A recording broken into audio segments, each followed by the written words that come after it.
Bonjour, on est le mercredi 15 juillet, avec un temps qui a été un petit peu lourd aujourd'hui, mais bon, rien de... Voilà, juste qu'on n'a pas les éclaircies qui ne sont pas présentes, mais c'est juste ça. Ici, je vous pose une question, je pose pas une question, mais en fait, je vous montre un petit énoncé, qui est quelle est la molarité d'une solution contenant 80 grammes de NaOH dissous dans 5 litres de solution. Donc on a affaire à ce qu'on appelle une solution où on a un soluté plus un solvant qui donne une solution. Soluté plus un solvant, ça donne une solution. Alors, dans une solution, on donne les expressions de la concentration. Bon, on peut la donner en mol par litre, ce qu'on appelle la molarité, en mol par litre. Ça s'indique comme ceci, mol par litre, qui est l'unité de quantité de matière, qui est la mole. La mole est la quantité de matière avec un E, mais là c'est l'unité de quantité de matière qui est la mole. Voilà. Alors, donc quand vous verrez avec un E, c'est la quantité de matière, et ça c'est sans E, c'est l'unité de quantité de matière. Voilà, donc parfois je vais manipuler ce terme-ci, parfois l'unité, son unité. Alors, quelle est la molarité d'une solution contenant 80 grammes de NaOH? Je vous rappelle que NaOH c'est de l'hydroxyde de sodium,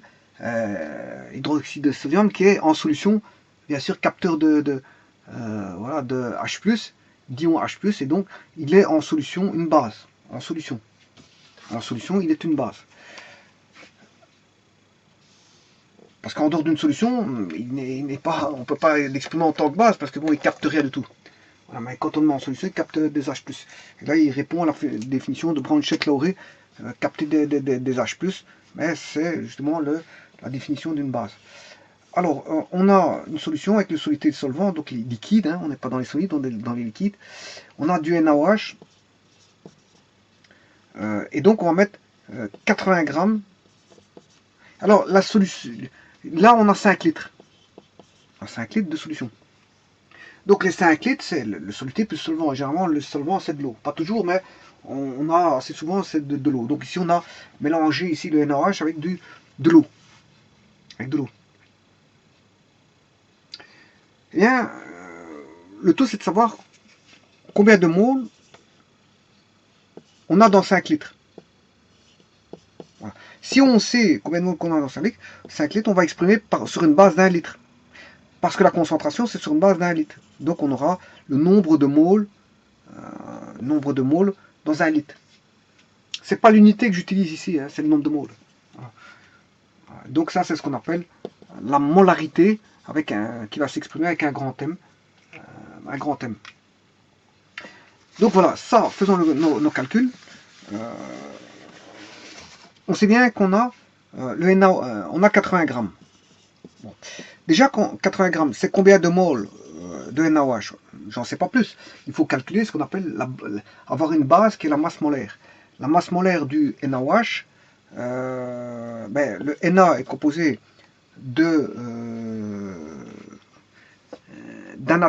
NaOH est composé d'un atome de Na, d'un atome d'oxygène et d'un atome d'hydrogène.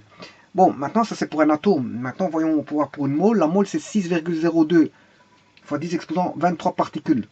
C'est-à-dire 6,02 fois 10 exposant 23 atomes de Na. 6,02 fois 10 exposant 23 atomes d'oxygène et 6,02 fois 10 exposant 23 atomes d'hydrogène. Et là on a ce qu'on appelle une mole de molécule NaOH qui est 6,02 fois 10 exposant 23 molécules de NaOH. Voilà. Donc, et une mole, une fois qu'on a la mole, on peut l'exprimer en grammes. Parce que, voilà, un atome c'est trop petit. Hein. Donc il faut le remettre en quantité de matière qui est une mole qui est 6,02 fois 10 exposant 23 atomes de Na, mais 6,02 fois 10 exposant 23 molécules de NaOH. Alors, le Na, il pèse pour une mole de Na 12 grammes. Donc, comme j'ai qu'un Na, je fais une fois 12. L'oxygène, c'est une fois la masse de l'oxygène pour une mole et une fois la masse de l'hydrogène pour une mole. Donc, ce qui fait 12 plus 16 plus 1, ce qui fait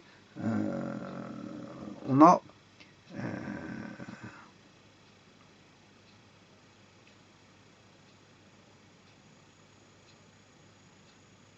non, le Na c'est pas 12, je m'excuse, hein, c'est pas 12.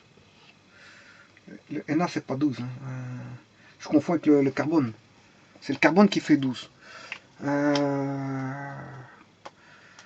sodium, je vais aller voir sur le tableau de Mendeleev.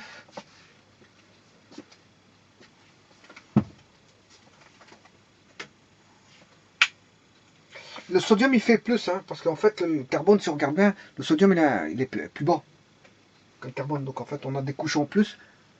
Donc voilà, il fait 23. 23. 23, et là on est bon. Ce qui fait 16 plus 1, 17, 17 plus 23, ce qui fait 40 grammes. 40 grammes pour une mole. 40 grammes pour une mole. Donc ce qui veut dire que là on a mis 80 grammes, mais ça veut dire que bon, on a 40 grammes, c'est une mole. Mais 80 grammes, c'est 2 moles. Le rapport ici, 80 sur 40 fait 2. Donc là, le rapport ici fera 2. Donc on a 2 moles. Bien sûr, 2 moles avec S. Hein. Alors, mais ça, c'est 2 moles.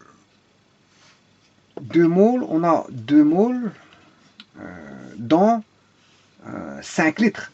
Voilà, mais il faut trouver sur une base d'1 litre. Voilà. Ce qui fait 2 divisé par 5. Et 2 divisé par 5. Un cinquième, c'est 0,2.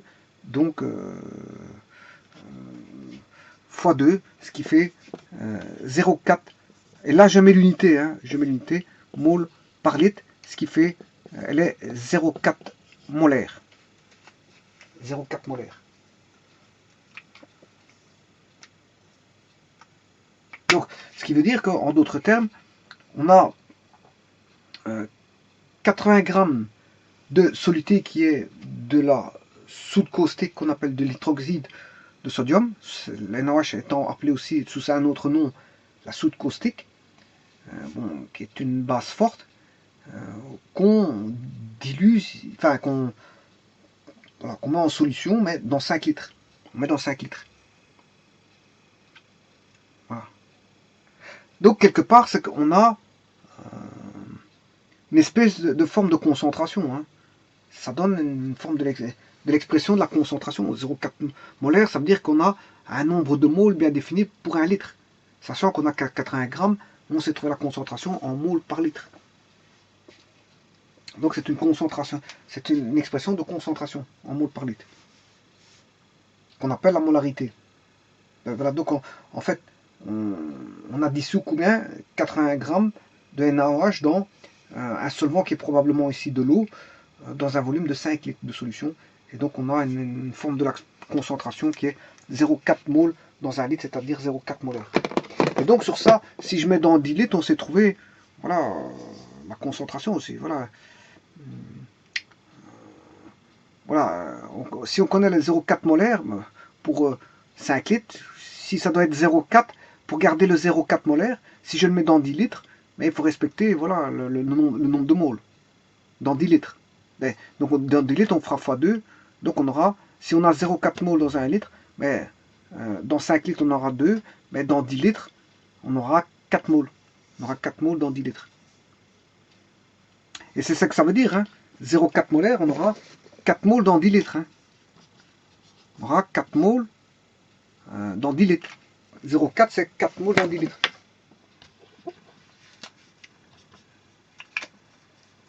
C'est 4 moles dans 10 litres. Voilà. Ici je vais mettre le E parce que c'est pas l'unité, hein. C'est le nombre de moles. Je mettrai même avec S. Voilà, c'est 4 moles dans 10 litres. Mais si je veux sur une base de 100 litres, c'est 40 moles.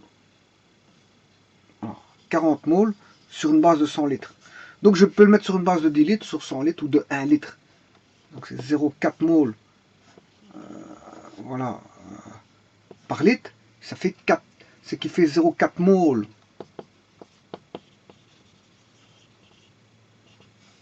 par litre. Hein, 0,4 moles par litre qui est l'unité, ça fait 0,4 nombre de moles 0,4 par litre. Voilà qui fait 4 moles dans 10 litres, ce qui fait 40 moles dans 100 litres. Ça fait 40 moles dans 100 litres.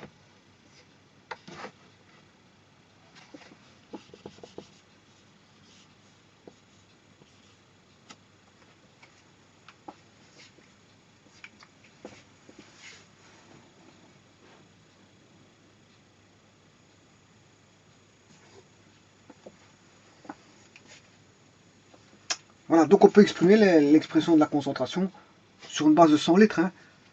Ben, ça, c'est sur une base de 1 litre, c'est par mol par litre. Mais à ce moment-là, bon, 0,4 mol par litre, bon, ça c'est dans 1 litre, pour exprimer en 100, et je fais x 100, numérateur et dénominateur, ce qui fait 40 moles dans 100 litres. 40 moles dans 100 litres. Mais l'expression de la concentration est toujours donnée pour une base de 1 litre. Une base de 1 litre. Voilà, je vous remercie.